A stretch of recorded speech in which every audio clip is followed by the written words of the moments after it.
তুমি একান্ত বিনয়ের সাথে বলো, অবশ্যই আমার নামাজ, আমার ইবাদত, আমার জীবন, আমার মৃত্যু সব কিছুই সৃষ্টিকুলের মালিক আল্লাহ তাআলার জন্য।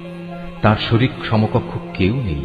আর একথা বলার জন্যই আমাকে আদেশ দেয়া হয়েছে। আত্মসমর্পণকারী মুসলমানদের মধ্যে আমি হচ্ছি সর্বপ্রথম।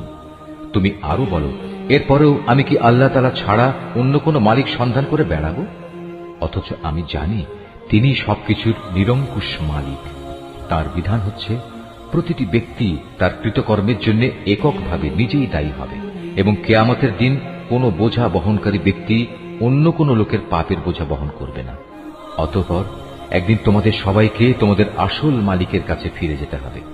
সেদিন আল্লাহ তাআলা তোমাদের সেসব কিছুই জানিয়ে দেবেন। দুনিয়ার জীবনে যা নিয়ে তোমরা মতবিরোধ করতে, তিনি সে মহান সত্তা। তিনি তোমাদের এ জমিনে তার প্রতিনিধি বানিয়েছেন এবং এ কারণে তিনি তোমাদের একজনকে অন্যজনের উপর কিছু বেশি মর্যাদা দান করেছেন। এর উদ্দেশ্য হচ্ছে আল্লাহ তাআলা তোমাদের সবাইকে যা কিছু দিয়েছেন তা দিয়েই তিনি তোমাদের কাছ থেকে কৃতজ্ঞতার পরীক্ষা নিতে চান।